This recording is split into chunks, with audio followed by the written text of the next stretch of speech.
नमस्कार, उत्तराखंड की बुलेटिन में आप सभी का स्वागत है। आप सभी के साथ हाजिर हूं मैं कंचन। शुरुआत कर रहे हैं बुलेटिन की। उत्तराखंड की प्रदेश सरकार प्रदेश के युवाओं के विकास को लेकर हर संभव कदम उठा रही है। इसी के तहत प्रदेश के मुख्यमंत्री पुष्कर सिंह धामी ने कैबिनेट में कई अहम फैसले लिए हैं, जिससे प्रदेश में युवाओं को रोजगार मुहैया कराने के साथ ही भ्रष्टाचार पर भी नकेल कसी जा सके। इस पर पेश है हमारी स्पेशल रिपोर्ट।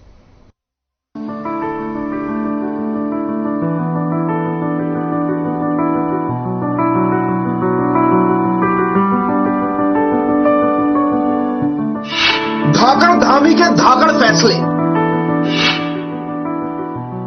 7,000 पदों पर भर्तियां कराएगा यूकेपीएससी। युवाओं का विकास सरकार की प्राथमिकता। उत्तराखंड में धामी सरकार युवाओं के भविष्य को लेकर हर संभव कदम उठा रही है। प्रदेश के सीएम पुष्कर सिंह धामी पहले ही ये कह चुके हैं कि उत्तराखंड में ना तो भ्रष्टाचार बर्दाश्त किया जाएगा और ना ही युवाओं के भविष्य के साथ खिलवाड़। प्रदेश सरकार इन मामलों में जीरो टॉलरेंस की नीति पर काम कर रही है। प्रदेश के युवाओं के भविष्य को ध्यान में रखते हुए और प्रतियोगी परीक्षाओं में पारदर्शिता लाने के लिए भर्ती घोटालों में होने वाले भ्रष्टाचार पर नकेल कसने के लिए प्रदेश की धामी सरकार ने एक कदम आगे बढ़ाते हुए 7,000 पदों पर आयोजित होने वाली परीक्षा को उत्तराखंड राज्य अधीनस्थ सेवा चयन आयोग से हटाकर राज्य लोक सेवा आयोग को सौंपने के लिए कैबिनेट से प्रस्ताव पारित किया है और उत्तराखंड अधीनस्थ सेवा चयन आयोग की 5 भर्तियों को तत्काल प्रभाव से रद्द कर दिया गया है। इसी के साथ 18 नई भर्तियों की जिम्मेदारी भी प्रदेश के लोक सेवा आयोग को सौंप दी गई है। इस मामले में प्रदेश के सीएम पुष्कर सिंह धामी ने जल्दी भर्ती परीक्षाओं का एक कैलेंडर जारी किया है। भर्ती प्रक्रिया शुरू करने के निर्देश भी दिए हैं। देखिए, लंबे समय से हमारे सभी नौजवान युवा, हमारे बेटे बेटियां जो रोजगार की तलाश में थे, उनको निराश नहीं होना पड़ेगा। हमने आज कैबिनेट में फैसला लिया है कि जो अभी तात्कालिक रूप से 7,000 भर्तियां जिनको अधीनस्थ सेवा चयन आयोग से होना था, वहां पर जांच इत्यादि होने के कारण से उन भर्तियों में कोई विलंब न हो, इसलिए 7 की 7,000 भर्तियां लोक सेवा आयोग से जल्द कराने का हमने निर्णय।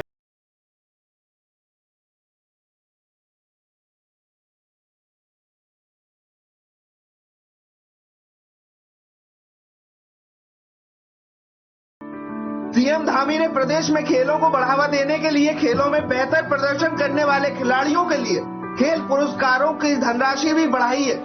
प्रदेश सरकार की खेल नीति के बारे में बताते हुए सीएम ने बताया, सरकार युवाओं की खेल प्रतिभा को प्रोत्साहित करती है। इसके तहत राज्य में खिलाड़ियों के लिए बेहतर खेल प्रशिक्षकों की जरूरत भी है और व्यवस्था की जा रही है। इसी के तहत सरकार ने नई खेल नीति में खेल पुरस्कारों को बढ़ोतरी के साथ ही खिलाड़ियों के हित में अनेक कल्याणकारी कदम उठाए हैं। हमारी सरकार युवाओं को प्रोत्साहित करना चाहती है, युवाओं को आगे बढ़ाना चाहती है, वो और बेहतर खेलें और अच्छा प्रदर्शन करें, वो देश के लिए, प्रदेश के लिए अधिक से अधिक मेडल प्राप्त करें। इसको लेकर उनकी प्रतिभाओं को निखारना है और हमारे यहाँ युवा प्रतिभाओं की कमी नहीं है। इस दिशा में जहां हमने अपने खिलाड़ियों के लिए बेहतर जो हमारे खेल प्रशिक्षक हैं उनकी भी हम व्यवस्था करी है और भी जो भी प्रावधान होंगे हम करेंगे। हम नई खेल नीति को लेकर आए, नई खेल नीति में भी हमने प्रावधान किया कि जो बच्चे हमारे जिनके अंदर योग्यता है, क्षमता है, प्रतिभा है, उनको किसी भी प्रकार से वो आगे आने चाहिए, उनको पीछे नहीं रहेंगे। इस प्रकार से हमने नई खेल नीति में भी व्यवस्था की है और अभी हमने उनके लिए खेल पुरस्कारों की धनराशि भी बढ़ाई है, जिससे कि उनका मनोबल ऊंचा हो।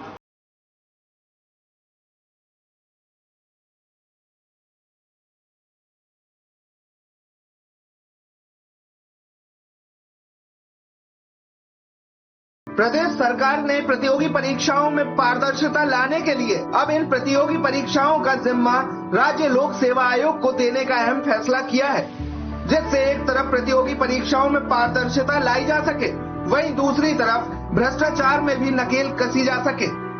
सीएम धामी के इस फैसले से एक बात तो साफ हो जाती है कि प्रदेश सरकार न केवल प्रदेश के युवाओं के भविष्य को लेकर काफी गंभीर है, वहीं इस मामले में वो किसी भी कड़े कदम को उठाने में पीछे नहीं रहने वाली है। रजत कंडारी है, मैं कोटद्वार का निवासी हूँ। जो भी उन्होंने हमारे लिए फैसले लिए हैं परीक्षा को लेकर, तो उसका हम स्वागत करते हैं और खिलाड़ियों को प्रोत्साहन के लिए जो उन्होंने राशियाँ दी है, धनराशि दी है, उसके लिए भी उन्होंने मनोबल बढ़ाया है हम लोगों का, तो उस योगदान के लिए भी मैं उत्तराखंड युवा होने के नाते उनका स्वागत करता हूँ। और पुष्कर सिंह धामी जी जो भी हमारे लिए फैसले लेते हैं वो काफ़ी काबिल तारीफ है, तो इसके लिए पुष्कर सिंह धामी जी का मेरी तरफ से बहुत बड़ा धन्यवाद। ये लगता है जो सरकार ने निर्णय लिया अच्छा लिया होगा, हो सकता है आगे और भी अच्छा कदम उठाया सरकार ने। युवा के लिए बहुत अच्छा मौका है जो करा सरकार ने, सही रहेगा जी। ईमानदारी से होंगी भर्ती? जी जी।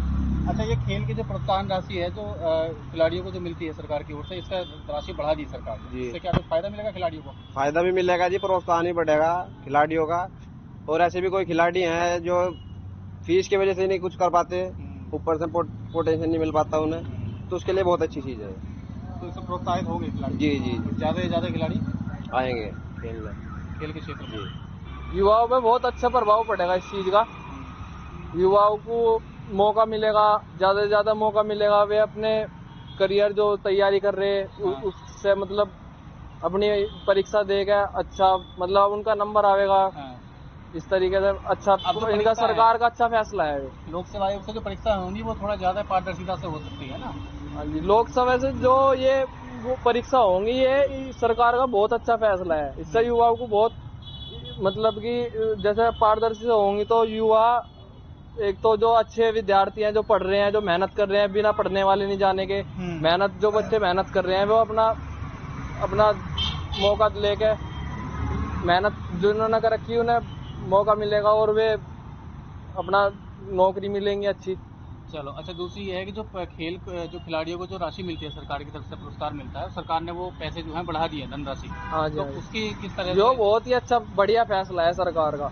खिलाड़ी पहले से जब पहले खिलाड़ी खेलते थे उन्हें अच्छी नौकरी नहीं मिलती थी, धनराशि अच्छी नहीं मिला करती थी। अब धीरे धीरे मेडल ला रहे हैं, भारत में अभी भी बहुत अच्छे अच्छे मेडल आ रहे हैं। अभी राष्ट्र में इनमें वर्गीय में बहुत अच्छा और खेल में मेडल आए। ऐसी धनराशि बढ़ाकर खिलाड़ियों का प्रोत्साहन बढ़ रहा है, वे आगे खेल में बढ़ेंगे और मतलब जागरूक होंगे, खेल के प्रति बहुत जागरूक होंगे और धनराशि बढ़ गई है। सरकार का बहुत अच्छा फैसला है। कल जो सीएम धामी ने युवाओं के लिए जो फैसला लिया है वो काफी अच्छा है। उत्तराखंड लोक सेवा आयोग के द्वारा उत्तराखंड सरकार अब भर्ती कर रही है जिसकी हम युवा सराहना करते हैं। मैं उत्तराखंड के मुख्यमंत्री का आभार व्यक्त करना चाहता हूँ। सीएम धामी ने युवाओं के भविष्य को लेकर यूकेपीएससी द्वारा भर्ती जो फैसला लिया गया है वो बहुत अच्छा फैसला है। खिलाड़ियों के लिए प्रोत्साहन राशि बढ़ाई गई है, युवाओं का मनोबल बढ़ाया गया है, जो इस चीज का स्वागत करते हैं हम सभी लोग। और हम चाहते हैं कि आगे जो भी युवाओं के लिए कार्य कर रहे हैं या कोई भी मनोबल तारीफें हैं या जो सीएम साहब कर रहे हैं उन सब के लिए, उन सब चीजों के लिए हम उन्हें धन्यवाद करते हैं। पुष्कर धामी जी का बहुत बहुत आभार, जिन्होंने यूकेपीएससी के द्वारा जो भर्ती कराई है, द्वारा निर्णय लिया है, स्वागत योग्य है। और जो खिलाड़ियों को प्रोत्साहन राशि देने जा रहे हैं ये भी स्वागत योग्य है। और माननीय पुष्कर सिंह धामी युवा मुख्यमंत्री के चेहरे में आगे तक काम करेंगे। युवाओं के बारे में, युवाओं के भविष्य के बारे में हमेशा ऐसी कार्य करते रहे। माननीय पुष्कर सिंह धामी जो है हमारे इस राज्य के मुख्यमंत्री, जिनका ये निर्णय है स्वागत योग्य है। ये सरकार का जो फैसला आया है यूकेपीएससी वाला, ये कैसा लगता है? सर ये बहुत ही अच्छा फैसला है उत्तराखंड सरकार का, जिससे यहाँ के युवाओं को बहुत फायदा है। और जो ये प्रोत्साहन ये जो बढ़ाने का जो फैसला है बहुत ही खिलाड़ियों के लिए बहुत ही अच्छा है। इससे बहुत फायदा होगा हमारे युवाओं को, जो उत्तराखंड के युवा हैं। मैं ये कहना चाहता हूँ, हमारे जो मुख्यमंत्री उत्तराखंड के पुष्कर सिंह धामी जी, जो इन्होंने भर्ती को लेके ये जो बोला है, मतलब यूकेपीएससी जो भर्ती है इनके अंतर्गत जो परीक्षाएं इनकी कराई जा रही है उसके लिए मैं दिल से बहुत आभार करता हूँ। और मैं माननीय मुख्यमंत्री जी का बहुत बहुत आभार इसलिए करता हूं क्योंकि उन्होंने युवाओं के लिए जो योजनाएं निकाली हैं, जो परीक्षा द्वारा करा रहे हैं, इनके लिए मैं दिन से आभार करता हूं। और युवाओं के लिए ऐसे ऐसे कार्य आगे के लिए करते रहें। जो यहाँ पे हमारे मुख्यमंत्री जी ने यूकेपीएससी की परीक्षा कराने का फैसला लिया है और युवाओं को प्रोत्साहन राशि देने का निर्णय लिया है, ये बहुत ही एक स्वागत योग्य निर्णय है। हम सभी युवा इस निर्णय का स्वागत करते हैं। इसी के साथ प्रदेश के खिलाड़ियों को बेहतर सुविधाएं और पुरस्कारों की राशि बढ़ाते हुए धामी सरकार ने इस बात के साफ संकेत दे दिए हैं कि प्रदेश में युवा प्रतिभागियों को आगे लाने के लिए प्रदेश सरकार हर संभव कदम उठा रही है। प्रदेश सरकार के इन फैसलों से युवाओं में काफी उत्साह है और हर वर्ग सरकार के इन फैसलों की तारीफ कर रहा है। और ये कहा जा सकता है कि प्रदेश की धामी सरकार का ये फैसला प्रदेश के विकास में मील का पत्थर साबित होगा। ब्यूरो रिपोर्ट, हर खबर।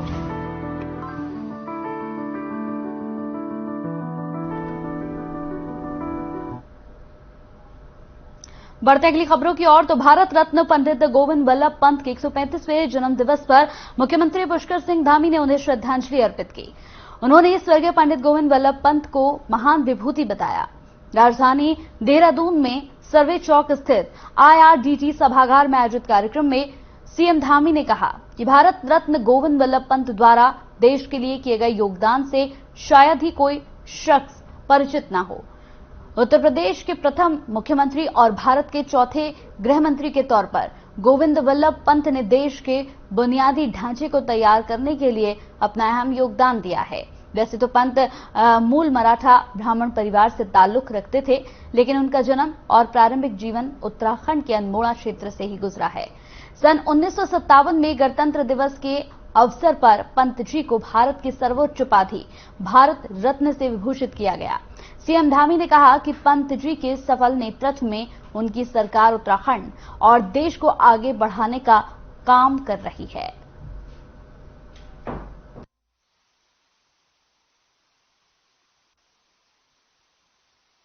पंडित गोविंद वल्लभ पंत जी की जयंती है। इस जयंती के अवसर पर हम उनको श्रद्धा सुमन अर्पित करते हैं और उन्होंने जो भारतवर्ष के लिए किया, तमाम स्वतंत्रता संग्राम के दौरान पूरे देश को नेतृत्व देने का काम किया, एक वकील के रूप में, एक नाट्यकर्मी के रूप में, एक कार्यकर्ता के रूप में, और देश की आज़ादी के बाद उन्होंने यहाँ उत्तराखंड के अंदर इस भूमि में उन्होंने जन्म लिया, तो आज पूरी तराई को बसाने का काम भी उनके माध्यम से हुआ।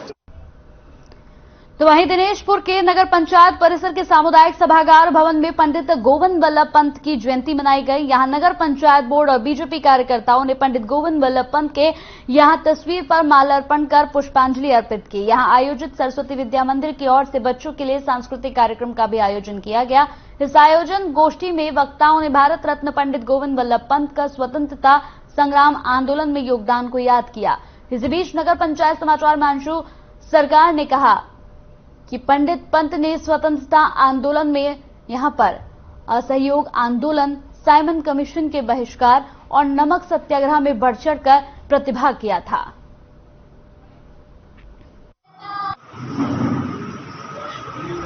हमारे देश के महान स्वतंत्रता संग्राम पंडित गोविंद वल्लभ पंत का जन्म दिवस है।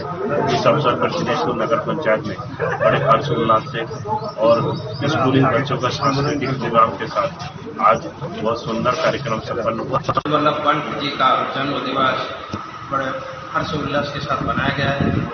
उन्होंने देश की आज़ादी में बढ़ चढ़ के काम किया है। देश के लिए आज़ाद करने के लिए, ये देश के आज़ाद होने के साथ साथ उत्तर प्रदेश के प्रथम मुख्यमंत्री बने। इन्होंने कई बार रक्षा मंत्री भी रहा। सबसे बड़ा योगदान उन्होंने जो हमारे उधम सिंह नगर के पूरा बेल्ट पंतनगर से लेकर आगे 10 फुट तक आज जयंती है और हमारे पूरे क्षेत्र में बड़े हर्ष और उल्लास के साथ इनकी जयंती मनाया जा रहा है, क्योंकि इन्होंने जो ये भूमिका दिया है कि पूरे उधम सिंह नगर से लेकर अभी दूर दूर तक इन्होंने जो भूमि हम जनता को दान दिया है, उसके लिए हम जिंदगी भर एवं हमारे ये क्षेत्र के सभी क्षेत्रवासी तो पौड़ी के जीबी पंत इंजीनियरिंग कॉलेज में भारत रत्न पंडित गोविंद वल्लभ पंत की 135वीं जयंती पर कॉलेज के स्टाफ की मौजूदगी नहीं होने पर डीएम ने कारण बताओ नोटिस जारी करने के निर्देश यहां पर दे दिए हैं। जिलाधिकारी पौड़ी डॉक्टर विजय कुमार ने यहां पर बताया कि इस कॉलेज का नाम पंडित गोविंद वल्लभ पंत के नाम से ही रखा गया है और उनकी जयंती पर कॉलेज का स्टाफ मौजूद नहीं है, जिस पर कॉलेज के निदेशक को निर्देशित किया गया कि गैर मौजूद रहे सभी लोगों के खिलाफ कारण बताओ नोटिस जारी कर दिया गया है और इन पर कार्रवाई की जाएगी।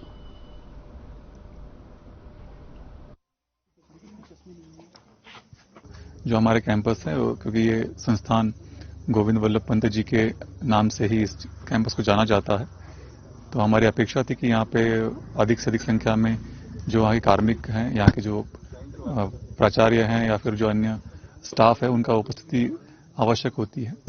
उनकी उपस्थिति यहाँ पर नहीं दिखाई दे रही थी। इसके बारे में मैंने उनसे पूछताछ किया है। आज का कोई अवकाश था, उन्होंने बात बताई कि अवकाश होने के कारण आज कई कर्मचारी कैंपस में नहीं है। मैंने सभी का स्पष्टीकरण लेने के लिए उनको निर्देश दिया है और जो उपस्थित नहीं हो पाए हैं उनके खिलाफ में कार्रवाई के लिए वहाँ के जो प्राचार्य हैं, डायरेक्टर साहब, उनको निर्देश दूंगा। इस कैंपस में ये मूर्ति लगी हुई है, उनकी तरफ से निश्चित रूप से इसमें थोड़ा सा ढिलाई बरती गई है कि उनकी तरफ से उपस्थिति रहनी चाहिए थी, लेकिन नहीं है। आगे मैं समझता हूं कि इन लोगों को भी सीख लेनी चाहिए कि हमारे कैंपस में इतना महान पुरुष की जो मूर्ति लगी हुई है, अगर उसके जन्मदिन पे उपस्थित नहीं हो सकते हैं तो ये बड़ा दुर्भाग्यपूर्ण विषय है। तो वहीं काशीपुर में उप जिलाधिकारी अभय प्रताप सिंह के नेतृत्व में अवैध खनन और अवैध खनन परिवहन के खिलाफ चेकिंग अभियान चलाया गया। इस दौरान चालक और परिचालक वाहन छोड़कर भागते हुए नजर आए। छापेमारी के दौरान कुछ गाड़ियां अलीगंज रोड से यहां बहल पेपर मिल की ओर भाग गई। वहीं उप जिलाधिकारी मौके पर पहुंचते ही गाड़ी के चालक वहां से फरार हो गए। इसके अलावा परिवहन विभाग की ओर से 4 गाड़ियों के चालान किए गए। हर गाड़ी का 15,000 रुपए का चालान किया गया, जबकि एक ट्रैक्टर ट्रॉली को यहां पर रोक लिया गया, जिसे सीज कर 80,000 रुपए का चालान काटा गया।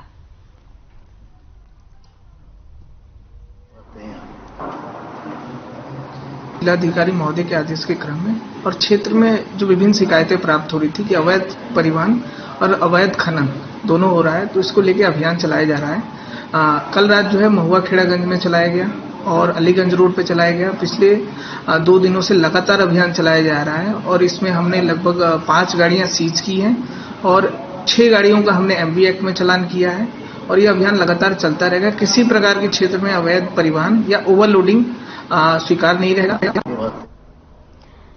तो वहीं उधम सिंह नगर के केंद्रीय जेल में एक सनसनी खुलासा हुआ है। केंद्रीय जेल सितारगंज में जांच के दौरान खुदाई में 60 मोबाइल फोन मिले हैं, कई चार्जर्स मिले हैं, बैटरियां बरामद की गई हैं। इस दौरान प्रशासन में हड़कंप मचा हुआ है। बता दें कि जेल में यहां पर कारागार के अधीक्षक अनुराग मलिक ने टीम का गठन किया, जिसके बाद टीम ने यहां पर कारागार की सभी बैरकों को तलाशा। साथ ही पासी के मैदान की खुदाई भी की गई। खुदाई में गड्ढे के अंदर दबाकर यहां पर लगभग 60 मोबाइल फोन, चार्जर समेत कई बैटरियां बरामद की गई हैं। जेल अधीक्षक ने कहा कि अज्ञात के खिलाफ मुकदमा दर्ज कराया गया है और पुलिस जांच पड़ताल में जुट गई है कि आखिर ये इतनी संख्या में फोन कहां से आए।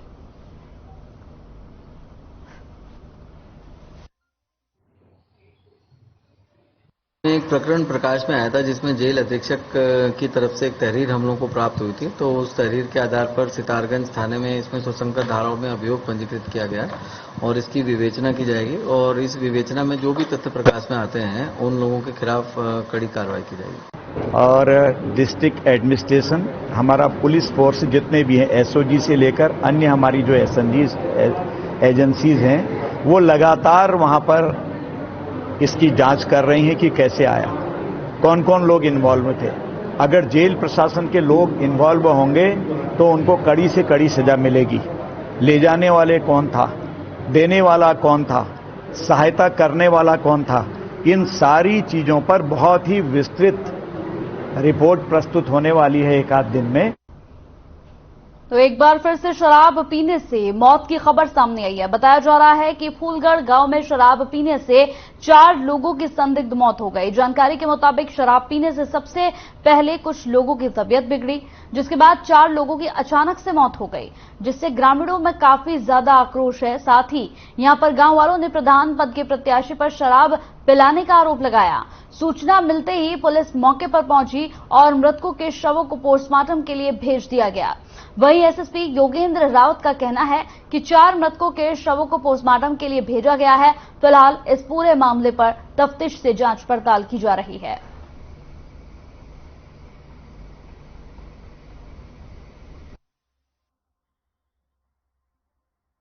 जैसा कि आप जानते हैं, यहाँ पे इस गांव में जहाँ पर हम हैं फूलगढ़ में, यहाँ पर 4 डेथ हुई हैं और निश्चित रूप से एक साथ 4 डेथ होना ये एक चिंता का विषय है और एक कंसर्न का एक विषय है। इसीलिए यहाँ पर आप देख रहे हैं कि सारे अधिकारी, पुलिस के भी अधिकारी आए हैं और यहाँ पर ये आशंका व्यक्त की जा रही कि इनके द्वारा शराब के सेवन से इन लोगों की डेथ हुई है। अब ये शराब किस प्रकार की थी, ये एक्सेसिव शराब है, ज़्यादा पीने से डेथ हुई है या इसमें किसी प्रकार का कोई गड़बड़ थी, तो इसके लिए हम लोगों ने तुरंत यहाँ पहुंच के जो सारे जो डेड बॉडीज थी इनको पोस्टमार्टम के लिए हम भिजवा रहे हैं। घर घर दारू काटे, घर घर पी रहे, लुगाई भी काट दी, लुगाई काट दी, लोग काट दे, लुगाई काट दी। हमने तो बतेरी कोशिश करी, हमने पार्टी करी, हम तो घर घर फिर रखना था, घर घर फिर रखना था, कोई मानना नहीं। गलत बात तो ये है जितने भी प्रत्याशी हैं वो किस प्रकार के दारू कहाँ से ला रहे हैं, कैसे बना रहे हैं, ठीक है। नंबर 2, कुछ लोग ऐसे भी हैं जो सोचते हैं कि यार फ्री की दारू मिलनी है, ओवरडोज होने के कारण भी हो सकता है ये, ठीक है जी। और कुछ जांच होने के बाद ही पता चलेगा कि भाई दारू का क्या मैटर है, कैसे मिलावट है, कुछ क्या है, कैसे है।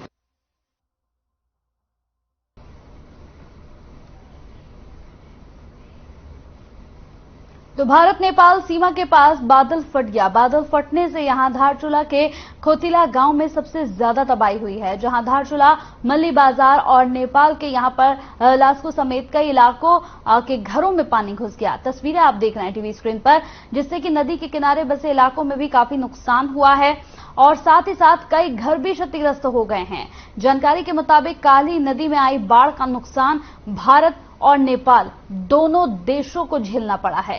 हालांकि सबसे ज्यादा नुकसान तल्ला, खोतिला, धारचूला, मल्ली बाजार और नेपाल के लास्को में हुआ है। वहीं खोतिला में एक महिला लापता बताई जा रही है, लेकिन इस बात की अभी कोई पुष्टि नहीं हुई।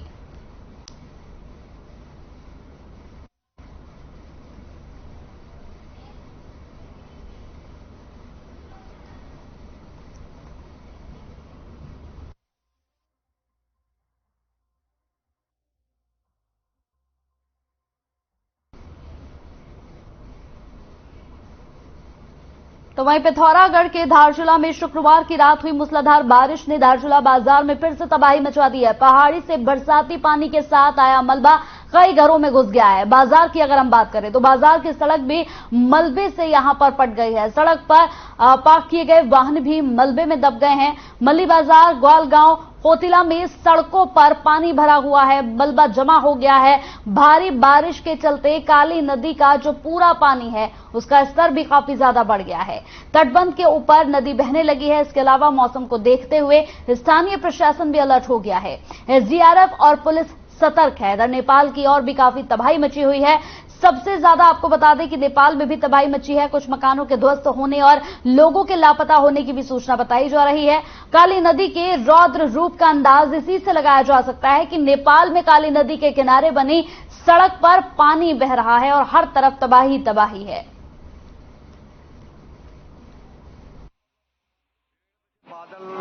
ज्यादा इच्छा जो है यहाँ पर अतिवृष्टि होने से, क्योंकि वैसे तो क्षेत्र में प्रत्येक वर्ष भूस्खलन की और आपदा की घटनाएं होती थी, लेकिन कल रात्रि को, देर रात्रि को 55 जो परिवार हैं वो परिवार पूरी तरह से वहाँ पर नुकसान हो गया है, पूरी तरह से वो बह गए हैं और हम लोग लगातार वहाँ पर संपर्क में हैं। हमारे पूरे प्रशासन के लोग लगे हुए हैं, सभी अधिकारीगण लगे हुए हैं और मैं भी स्वयं लगातार उनसे वार्ता कर रहा हूँ। तो वहीं बायो सीएनजी प्लांट लगाए जाने की बात सामने आने पर जनता का आक्रोश बढ़ गया है, जिसको लेकर जनप्रतिनिधियों और ग्रामीणों में महापंचायत की गई है। इस दौरान क्षेत्र में प्लांट लगाए जाने का भी विरोध किया जा रहा है। साथ ही कहा कि यहां शीशमबाड़ा कूड़ा निस्तारण केंद्र, पशु निस्तारण केंद्र से क्षेत्र की जनता पहले ही परेशान थी। अब बायो सीएनजी प्लांट लगाए जाने से क्षेत्र की ग्रामीण जनता का दुश्वार हो गया है जीना यहां पर। आगे उन्होंने कहा कि शंकरपुर गांव में किसी भी कीमत पर प्लांट को लगने नहीं दिया जाएगा और जरूरत पड़ने पर मुख्यमंत्री आवास का भी घेराव किया जाएगा।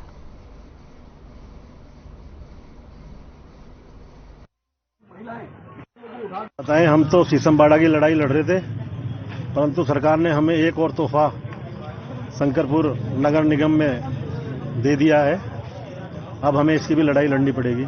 सरकार की मंशा तो अच्छी है, पर क्या करें, पछुआ दून ही इसके लिए चुना गया, क्योंकि यहाँ पर ये पछुआ दून ना होकर पिछड़ा दून बना दिया गया है इसको।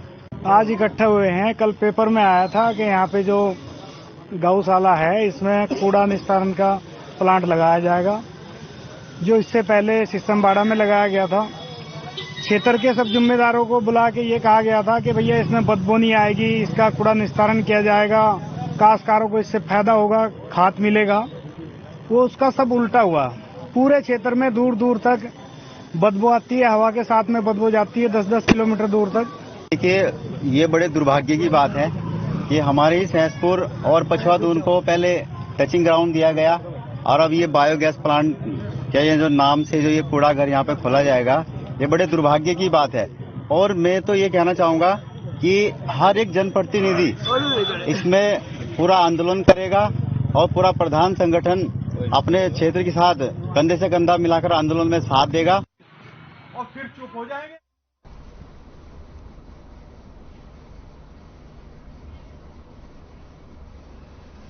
सोलह दिनों तक चलने वाले पितृपक्ष आज से शुरू हो गए हैं। इन दिनों में लोग अपने दिवंगत पूर्वजों की आत्मा की शांति के लिए पूजा पाठ और तर्पण करते हैं। दरअसल हरिद्वार के नारायणी शिला मंदिर में श्राद्ध और तर्पण का खास महत्व माना जाता है, इसलिए श्राद्ध के समय लोग दूर दूर से यहां आकर अपने पितरों की शांति के लिए पूजा अर्चना करते हैं। पितृपक्ष शुरू होने के पहले दिन हरिद्वार के नारायणी शिला मंदिर में श्रद्धालुओं का जमावड़ा लगा और यहां पहुंचकर सभी लोग अपने अपने यहां तीर्थ पुरोहितों से पितरों के लिए श्राद्ध करवा रहे हैं।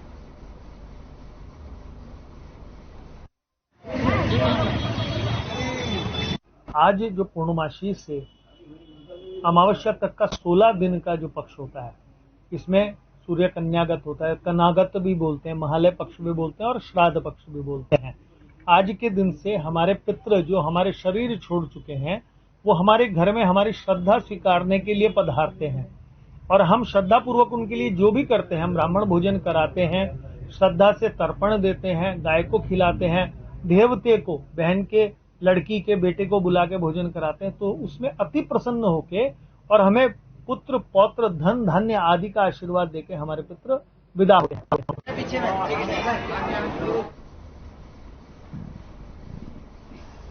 चलिए इसी के साथ उत्तराखंड के बुलेटिन में मेरे साथ इतना ही। नमस्कार।